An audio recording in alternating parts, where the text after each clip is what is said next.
We are moving towards Thanksgiving this week, and today I want us to consider this question. Is it better to think of Thursday as Thanksgiving or Thanksliving?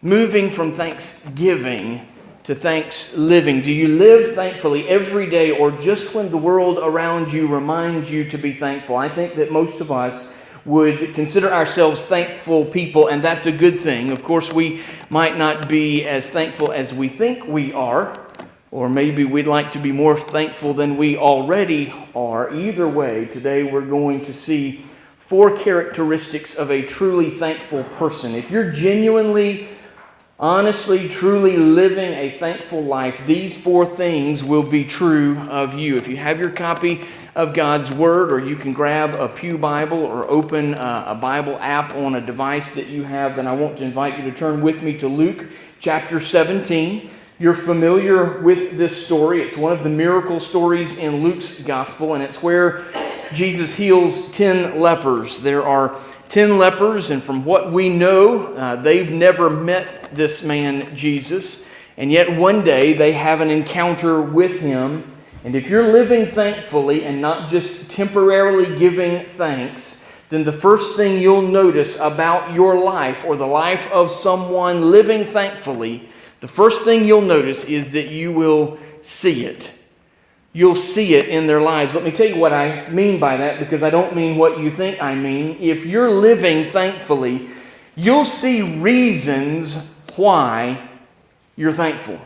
You'll see reasons why you should be thankful. Look at verses 12 and 13. We'll go through all 19 verses, but look at verses 12 and 13. And as he entered a village, he was met by 10 lepers who stood at a distance and lifted up their voices, saying, Jesus, now listen to this next word, Master, have mercy on us.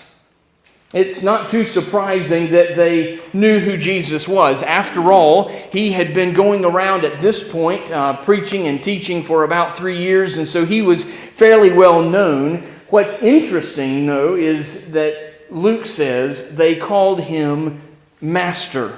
And here's why this is interesting. First of all, only Luke uses the title Master to refer to Jesus. Matthew doesn't use it. Mark doesn't use it. John doesn't use it. Only Luke uses the word Master to refer to Jesus. And secondly, this is the only time in the Gospel of Luke that anyone other than a follower of Jesus, anyone other than a disciple of Jesus, uses that term. It wasn't a title that you just tossed around flippantly or to anybody. You see, when you call someone master, you're saying that person has authority to do something that ordinary people didn't have the authority to do. And so somehow, when they laid their eyes on Jesus, they were absolutely convinced that he was the commander-in-chief, that he was in complete command of life, that he was in complete command of death, that he was somehow in complete command of illness and sickness. They knew that Jesus wasn't just their best hope of getting out of their circumstances, he was their only hope. The mere fact that these men called Jesus Master tells us that they knew their healing came from God. And we know now what these men knew then, and that is that it's God that keeps us alive. It's God who provides all of our needs. It's God who answers all of our prayers. And so the question I want to ask us in light of the upcoming Thanksgiving holiday is this. In every day of your life, do you really see reasons why you ought to be thankful? And more importantly than that, do you really see reasons why you ought to remember who you should be thankful to?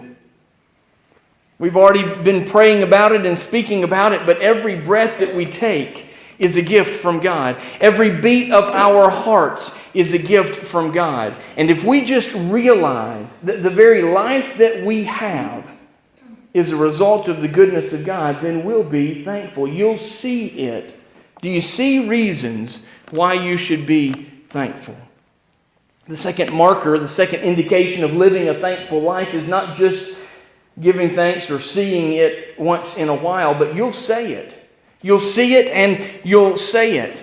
Look back at verse 14. And when he saw them, that's Jesus, he said to them, "Go and show yourselves to the priest." And as they went, they were cleansed. Now watch this. If we stop this story at this point, if we just cut the miracle off right here and didn't go any further, we wouldn't notice anything unusual because it reads a lot like the other miracle stories in the Gospels. This is kind of how things worked in the Gospels as we read about miracles. Jesus is walking around minding his own business, and somebody comes up and says, "Hey, can you heal me? Hey, I've got a problem. Can you help me with the situation?" And Jesus heals them, or he takes care of their situation, and then they go about their merry way. But that's not what happens this time. Look at verse 15 and 16. Then one of them, when he saw that he was healed, turned back, praising God with a loud voice, and he fell on his face at Jesus' feet, giving him thanks.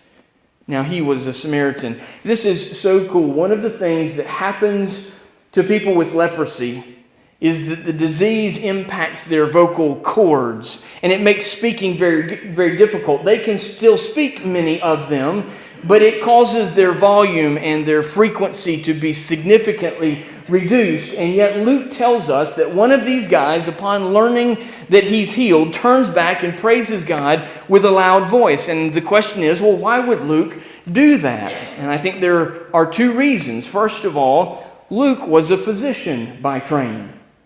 And this seemingly little detail wouldn't have gone unnoticed to someone of Luke's training. But secondly, and most importantly, Luke wants us to see that one of these guys actually says something upon learning of his healing. Look back at verse 16. He fell on his face at Jesus' feet, giving him thanks. Now, we don't know all that this guy said to Jesus, but we know two words. What were they? Thank you. Say it out loud. Thank you. Thank you. If you've done something for me and I come up to you and I say thank you, what do you say back? You're welcome. We'd expect that when this guy goes to Jesus and says thank you, that Jesus would say, "You're welcome," but that's not what he says. Jesus asks him three questions. Look at verses 17 and 18.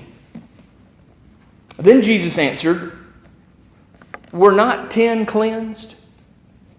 Where are the 9? Was no one found to return and give praise to God except this foreigner?"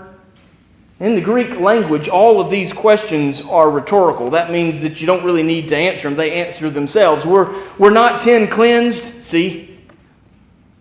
Where are the 9? Not here. Was no one found to return and give praise to God except this foreigner? Nada. So what Jesus is saying is this: if I take the time to heal them, couldn't they at least have taken the time to thank me?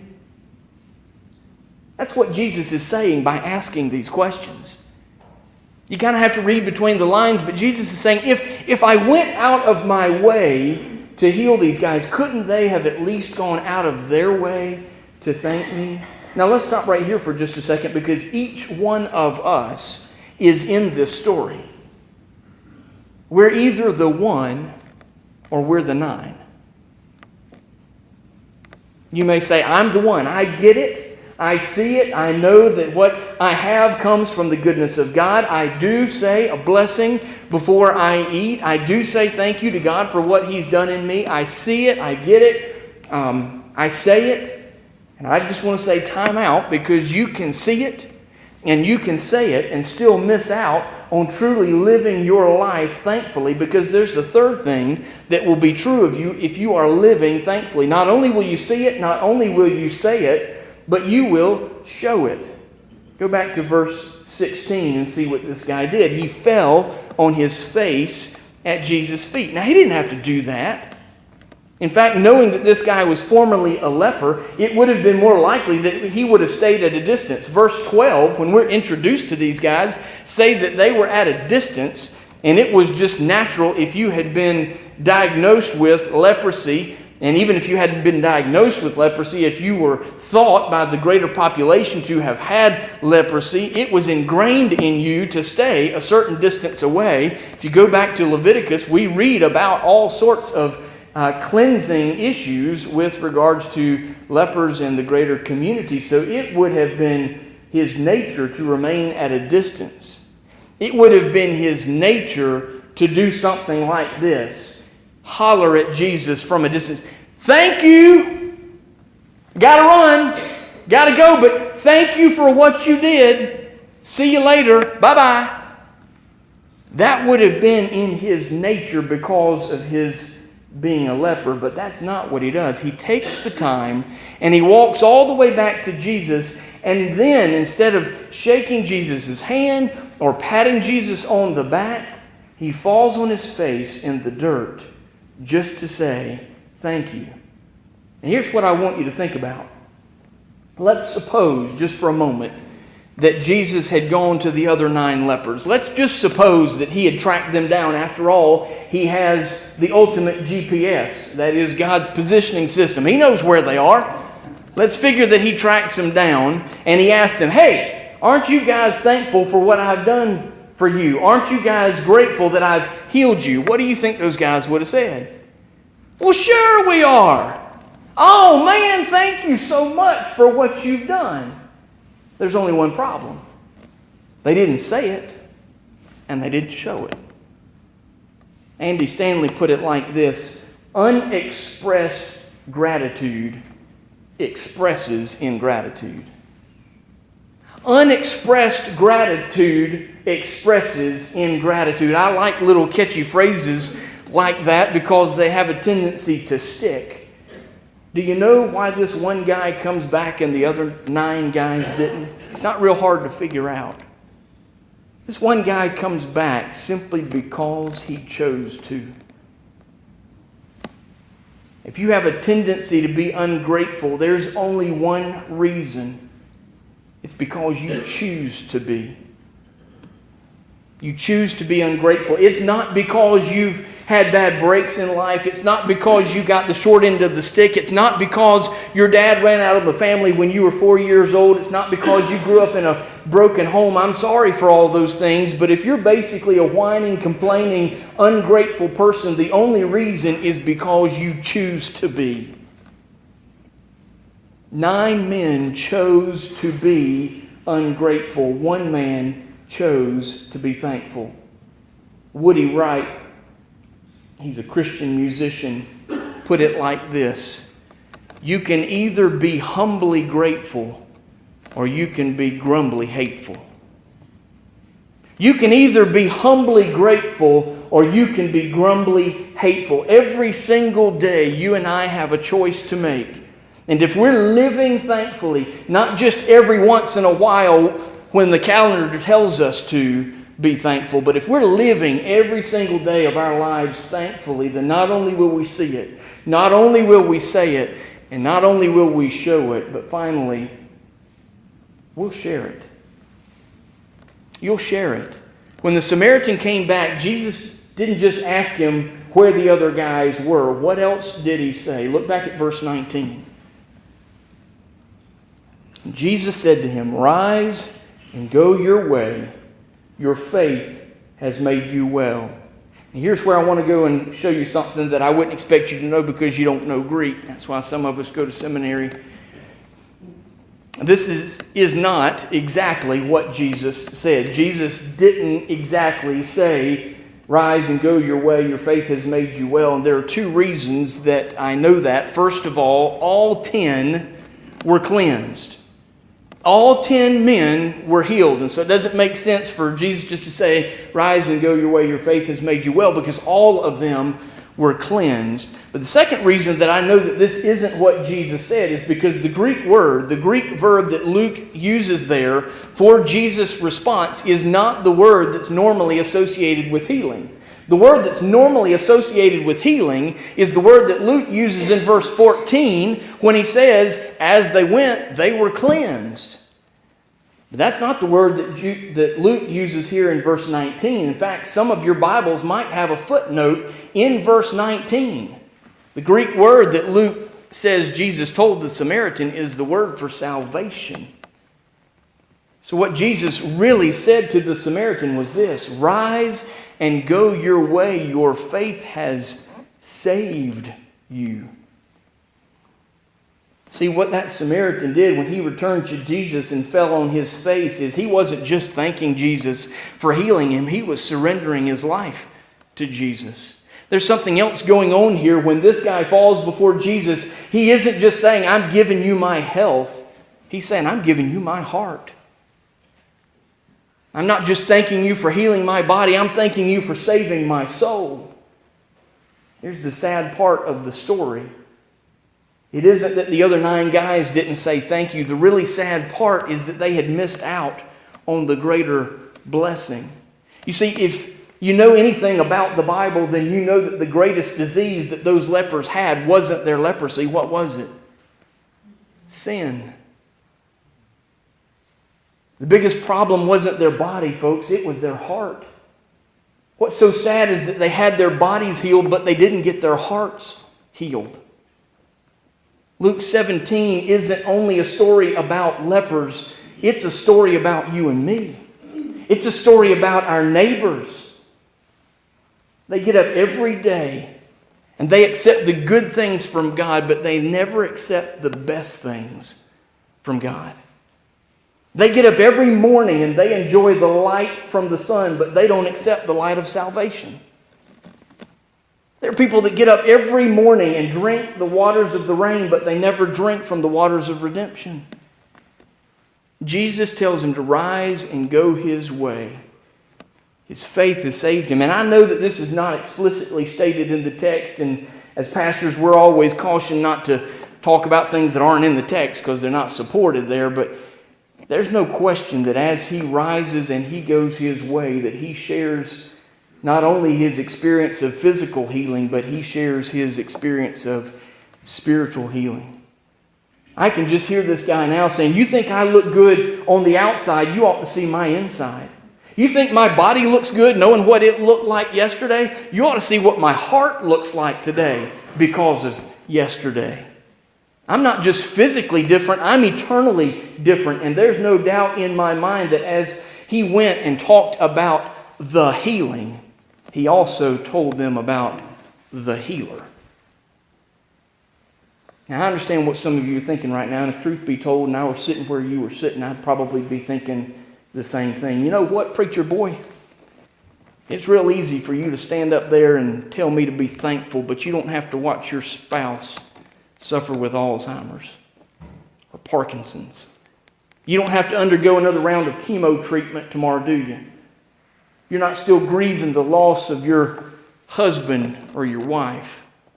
No, I'm not. You know what? You're not battling through a divorce like I am right now. You're not crying in your pillow every night because your children won't come and visit you at the holidays, are you? No, ma'am, I'm not.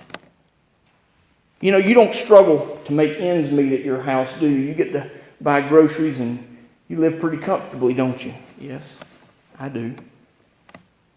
But folks, no matter what you're going through today or what you might face tomorrow, no matter what circumstances you encounter in life, if you have Jesus in your life, there's no reason to not be thankful. Let me conclude with this story. True story. There's a guy named Ed. Ed lived in Florida.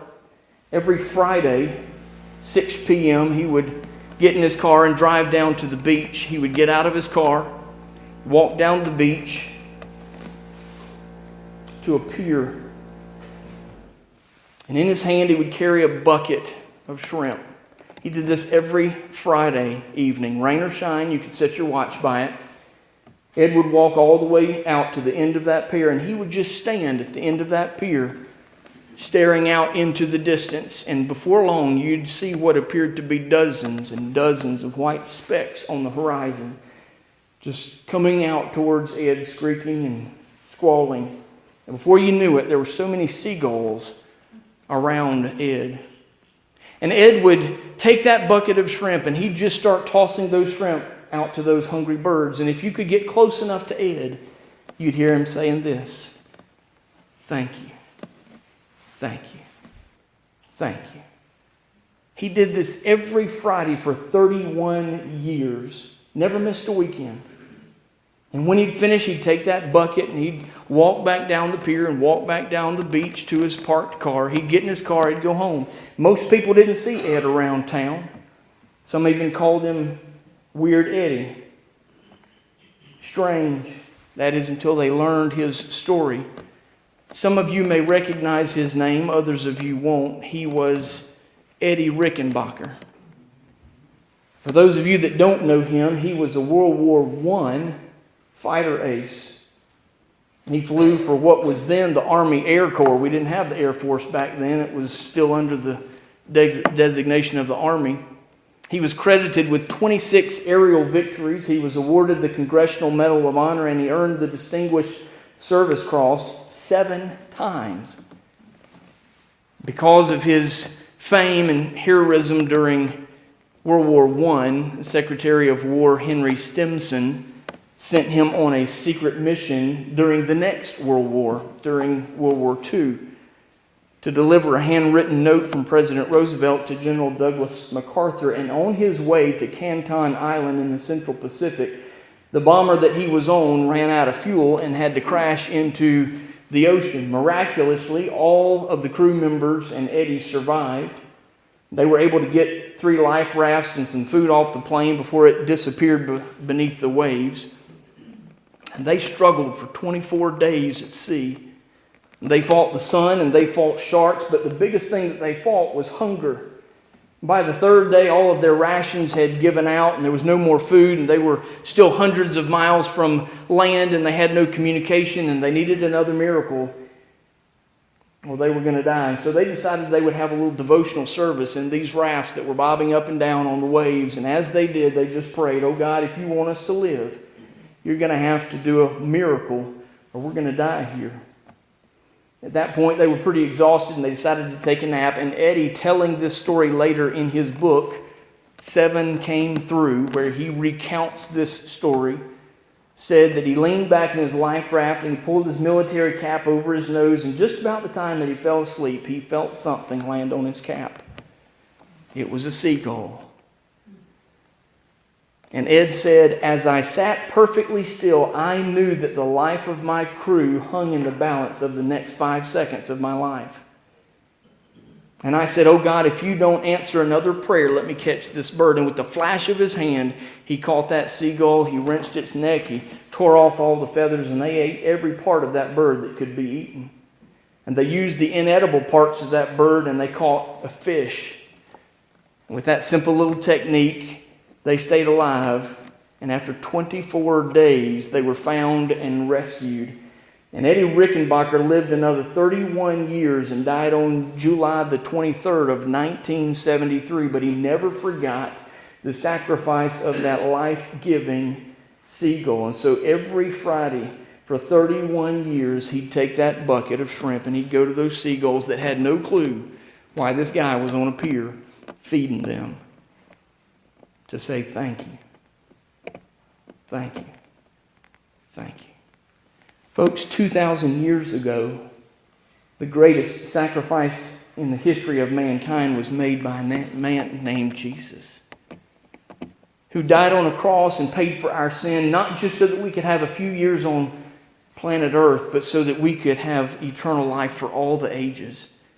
And every day of our life, we ought to be carrying a bucket of thanksgiving, such that our thanksgiving goes from thanksgiving to thanksliving. Let's pray.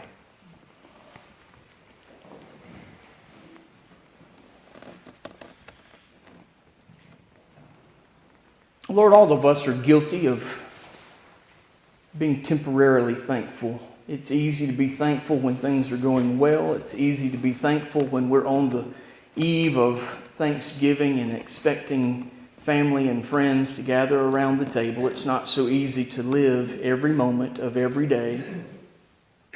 For as long as you give us days on this earth, be it 10 or 100, to be thankful people. We pray that the reality of the gift of your Son, Jesus Christ, we pray that the reality of His sacrifice on the cross of Calvary, we pray that the sin that was placed upon His back would resonate within our hearts to such a degree that we live our lives thankfully. Not just every once in a while offering up empty words of thanksgiving from a sanctuary to the heavens, but Father, that we would see it every day, that we would say it every moment that we can, that we would show it in the way that we live our lives. Father, most of all, that we would share this wonderful gift, the gift of salvation and forgiveness of sin, of eternal life through your Son, Jesus Christ. It's in His name we pray. Amen. I'm going to invite you, if you would, to take your